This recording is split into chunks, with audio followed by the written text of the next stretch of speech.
Assalamualaikum warahmatullahi wabarakatuh. Halo teman-teman, kami dari kelompok 1, saya Nursyah Hermita. Saya Sagita Nurul Aziza. Saya Mariani Astuti. Saya Naura Kinajaka.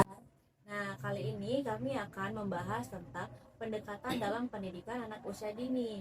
Pendidikan dalam PAUD sangat penting karena menentukan bagaimana guru itu mendampingi anak belajar dan berkembang sesuai tahap usianya.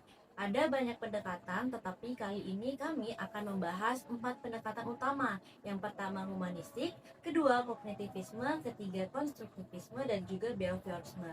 Yuk kita bahas satu persatu.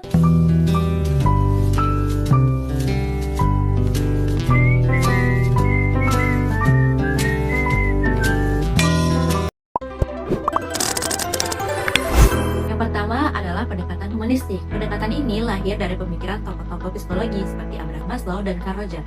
Fokus utama humanistik adalah memandang anak sebagai manusia seutuhnya, bukan hanya dilihat dari aspek akademik, tetapi juga dari kebutuhan emosional, sosial, dan juga spiritualnya.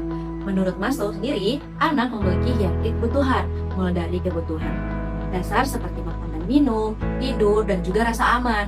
Kemudian dilanjutkan dengan kebutuhan kasih sayang, penghargaan diri, hingga akhirnya aktualisasi diri, yang artinya seorang anak baru bisa belajar dengan baik kalau kebutuhan dasarnya terpenuhi terlebih dahulu. Sementara itu, Carl Rogers menekankan bahwa pembelajaran akan lebih bermakna jika anak merasa dihargai, diterima, dan bebas mengekspresikan diri. Guru tidak hanya mengajar, tetapi juga mendampingi, memahami, dan menjadi sahabat bagi anak. Kemudian ada penerapan dari humanistik di PAUD sendiri. Yang pertama yaitu guru selalu berusaha menciptakan suasana kelas yang hangat, aman, dan juga penuh kasih sayang. Yang kedua, anak diberi kesempatan untuk menceritakan pengalamannya atau menyampaikan pendapat, dan guru juga mendengarkan dengan penuh empati. Yang ketiga, guru memberikan apresiasi sederhana seperti pujian, tangan, atau senyuman ketika anak itu berani tampil. Yang keempat, anak diberi ruang untuk mengekspresikan diri melalui seni, musik, tari, drama, dan juga menggambar. Dengan adanya pendekatan humanistik, anak merasa dihargai, dicintai, dan juga merasa percaya diri. Mereka tumbuh menjadi individu yang berani mengekspresikan diri dan memiliki motivasi belajar yang berasal dari dalam dirinya sendiri, bukan hanya karena paksaan. Lanjut, pendekatan kedua adalah kognitivisme yang dimana dipelopori oleh Jean Piaget. Jadi, pendekatan ini berfokus pada cara anak ini berpikir, memahami, dan memproses informasi. Jadi, Piaget ini menjelaskan bahwasannya perkembangan kognitif anak ini berjalan melalui tahapan-tahapan yang tertentu. Yang pertama ada sensori motor, ini 0 sampai dengan 2 tahun, jadi yang dimana anak ini belajar lewat gerakan dan juga panca indera. Lanjut, yang kedua ada beroperasional 2 hingga 7 tahun, yang dimana anak ini mulai bisa menggunakan simbol seperti bahasa dan juga gambar, tetapi masih berpikir secara egosentris. Lanjut, yang ketiga operasional konkret, ini umur 7 hingga 11 tahun, yang dimana anak ini mulai berpikir secara logis, tetapi hanya untuk hal-hal yang nyata. Lanjut, yang keempat ada operasional formal, ini 11 tahun hingga ke atas. Jadi anak ini mulai bisa berpikir abstrak dan membuat hipotesis. Jadi karena anak PAUD ini berada di tahap profesional, guru juga harus memberikan pembelajaran yang konkret dan nyata, bukan hanya yang abstrak. Penerapan kognitivisme di PAUD ini, yang pertama, guru ini mengajak anak mengelompokkan benda berdasarkan warna, bentuk, dan juga ukuran sehingga anak ini bisa belajar tentang klasifikasi. Lanjut, yang kedua, guru memberikan pernyataan sederhana yang memancing rasa ingin tahu. Misalnya, mengapa sih air ini bisa mencair?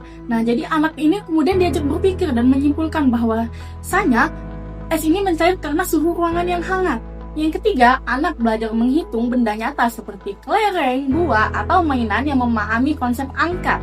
Jadi, dengan pendekatan kognitif, anak ini belajar melalui proses berpikir, bukan sekedar menghafal. Jadi, anak ini diajak untuk aktif bertanya dan juga menemukan jawaban, sehingga pemahaman mereka lebih. Pendekatan ketiga adalah konstruktivisme.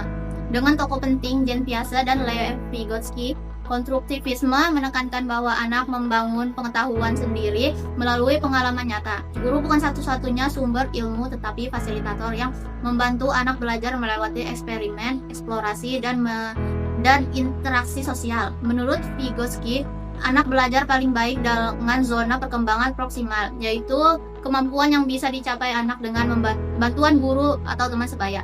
Proses bantuan terhadap ini disebut scaffolding. Penerapan konstruktivisme di PAUD misalnya 1. Anak menanam biji kacang hijau di pot, lalu setiap hari mengamati pertumbuhannya. Anak belajar langsung tentang proses kehidupan tumbuhan, bukan hanya cerita dari guru. Yang kedua, anak belajar pasar-pasaran, di mana ada yang menjadi penjual dan pembeli. Di sini anak belajar tentang uang, barang, dan interaksi sosial. Anak bekerja sama membuat menara dari balok. Saat menaranya roboh, mereka berdiskusi bagaimana caranya agar lebih kokoh. Dengan pendekatan konstruktivisme, anak belajar lewat pengalaman nyata, diskusi, dan kerjasama. Pengetahuan yang dibentuk lebih kuat dan bertahan lama karena anak mengalami dan membangunnya sendiri. Pendekatan terakhir adalah behaviorisme yang dikembangkan oleh tokoh seperti B.F. Skinner, John Watson, dan Ivan Pavlov. Pendekatan ini memandang belajar sebagai perubahan perilaku yang bisa diamati. Konsep dasarnya adalah stimulus, respon, penguatan. Artinya, jika anak mendapatkan respon positif setelah melakukan suatu perilaku, maka ia cenderung akan mengulang perilaku tersebut. Penerapan behaviorisme ada beberapa, yaitu 1. Anak mendapatkan stiker bintang atau tepuk tangan semangat ketika mau berbagi mainan dengan temannya. Yang kedua, guru memberikan pujian sederhana seperti bagus sekali atau kamu hebat banget ketika anak mau antri dan tertib. Yang ketiga, guru membiasakan anak merapikan mainan setelah digunakan dengan cara memberikan contoh langsung dan penguatan positif. Dengan pendekatan behaviorisme, anak belajar membentuk kebiasaan baik melalui kebiasaan yang konsisten. Lama-kelamaan, perilaku baik tersebut akan tertanam dan menjadi bagian dari kepribadian anak. Jadi ada 4 pendekatan dalam PAUD, yaitu humanistik, kognitif, terus konstruktivisme, dan behavioris.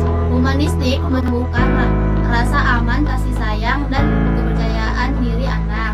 Kognitif menekankan pada proses berpikir dan pemahaman anak. Konstruktivisme mendorong anak belajar melalui pengalaman nyata dan interaksi sosial. Behavioris membentuk pembiasaan positif melalui penguatan dan pembiasaan. Keempatnya saling melengkapi dan biasa dipadukan agar pembelajaran PAUD lebih menyenangkan, bermakna, dan